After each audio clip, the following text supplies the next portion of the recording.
Assalamualaikum warahmatullahi wabarakatuh. Waalaikumsalam warahmatullahi wabarakatuh. Saya Cahya Alif Tabiru Aini selaku host pada proyek kali ini bersama teman-teman saya. Saya Alifah Salsabil dari Bakti. Saya Anggina Talinda Simajunta. Saya Harina Sosa Putri. Saya Linda Novita Erianti. Saya Puji Rahayu. Saya Wati Rayati.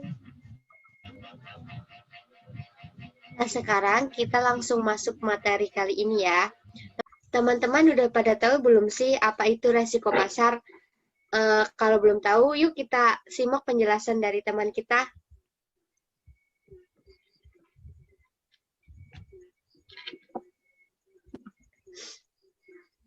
Nah, apa sih resiko pasar?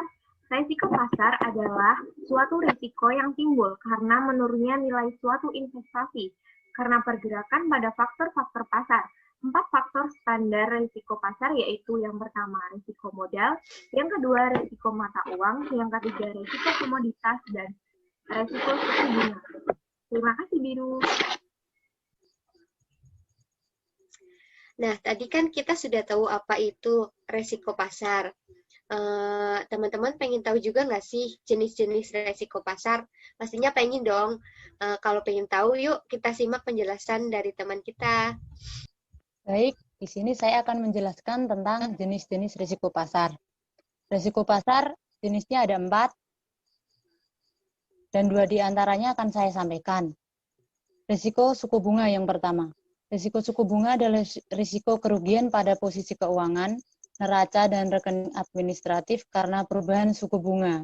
Risiko suku bunga pada banking book merupakan bentuk risiko pasar yang paling dominan di perbankan Indonesia yang meliputi repricing risk, yield curve risk, basis risk, option risk.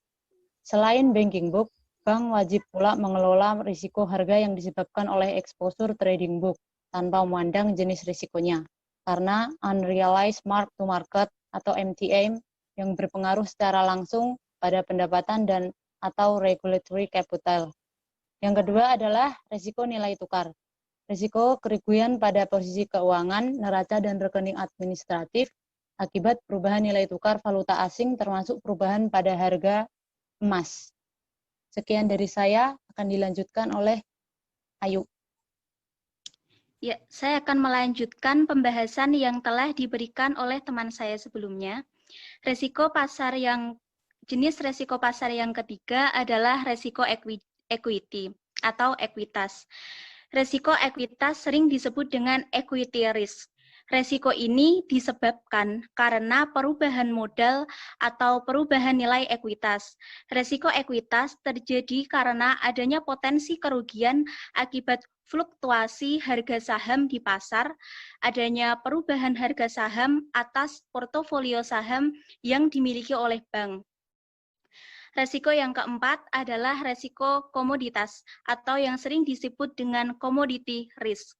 Resiko komoditas sendiri merupakan perubahan nilai komoditas atau adanya fluktuasi harga komoditas seperti resiko translasi nilai tukar atas seluruh posisi falas, aset, dan kewajiban pada neraca baik trading maupun banking book. Terima kasih. Ya, terima kasih penjelasannya, teman-teman. Itu sangat menarik. Karena kita sudah sampai jenis-jenis resiko pasar, otomatis kita pasti akan ingin tahu contoh-contoh dari resiko pasar yang akan dijelaskan oleh teman saya. Baik, di sini saya akan menjelaskan contoh resiko pasar. Sebagai contoh dari resiko pasar adalah bank membeli obligasi negara dengan kupon tetap, di mana harga pasar obligasi akan turun apabila suku bunga pasar meningkat. Bank membeli valuta asing US dollar, di mana nilai dalam valuta rupiah akan menurun bila nilai tukar US dollar melemah. Itu dia 2 contoh yang dapat saya berikan. Terima kasih. Itulah contoh dari resiko pasar. Kemudian, setelah mengetahui pengertian dari resiko pasar, jenis-jenis resiko pasar, contoh pasar, kemudian kita masuk ke dalam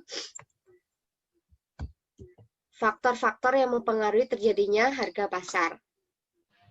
Oke, di sini saya akan menjelaskan faktor risiko pasar yang mempengaruhi terjadinya gejolak harga di pasar. Yang pertama, ada faktor fundamental ekonomi, di mana segala hal yang menjadi elemen penting dan mendasar dalam aktivitas ekonomi, seperti pertumbuhan ekonomi, inflasi, defisit anggaran, dan sebagainya.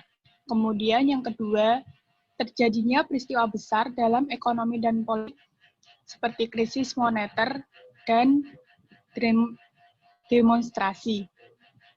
Kemudian yang ketiga, adanya campur tangan antara financial authorities atau otoritas jasa keuangan yang tentunya itu sangat mempengaruhi gejolak harga di pasar. Kemudian yang keempat, ada perimbangan kekuatan permintaan dan penawaran. Kemudian yang kelima, ada likuiditas pasar yang mengacu pada seberapa cepat suatu aset dapat dijual tanpa mengubah harganya terlalu banyak sehingga menimbulkan biaya yang tinggi. Kemudian yang terakhir ada suburnya kegiatan arbitrage, yaitu prosedur pembelian produk di pasar secara simultan pada harga serendah mungkin dan menjualnya pada harga lebih tinggi guna memperoleh keuntungan. Nah, pada prosedur ini memungkinkan para trader untuk mengambil keuntungan dari perbedaan harga mata uang dalam jangka waktu yang singkat. Cukup sekian. Terima kasih. Ya, terima kasih penjelasannya. Itu tadi faktor-faktor yang mempengaruhi terjadinya gejolak harga pasar. Kemudian ada solusi dari resiko pasar tersebut. Upaya yang dapat ditempuh untuk mengatasi resiko pasar ada 3. Yang pertama, market book strategi. Posisi bank dibuat selalu square, sehingga resiko yang tersisa adalah beda waktu saat transaksi dengan nasabah dilakukan dan saat upaya squaring dilakukan. Yang kedua, mengelola posisi. Mengelola posisi dengan melakukan covering deals atau hedging dengan memenang trading desk yang dapat melakukan trade saat menguntungkan tapi terbatas atau market risk limit. Yang ketiga, market marker untuk produk tertentu. Strategi ini memerlukan pasar yang liquid dan market marker lainnya untuk mengcover resiko. Sekian yang dapat saya sampaikan, saya kembalikan kepada Biru. Ya, terima kasih ya teman-teman sudah menjelaskan dari apa pengertian itu resiko pasar, kemudian jenis-jenisnya, contohnya, faktor-faktornya, dan solusinya.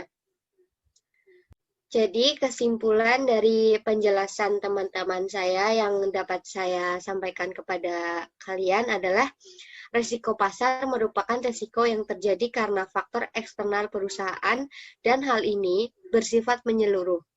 Kemudian jenis-jenis resiko pasar sendiri tadi adalah resiko bunga, resiko nilai tukar, ekuitas, dan resiko komoditas. Demikian tugas proyek yang dapat kami sampaikan. Terima kasih. Terima kasih. Terima kasih semua. Jika ada kesalahan dan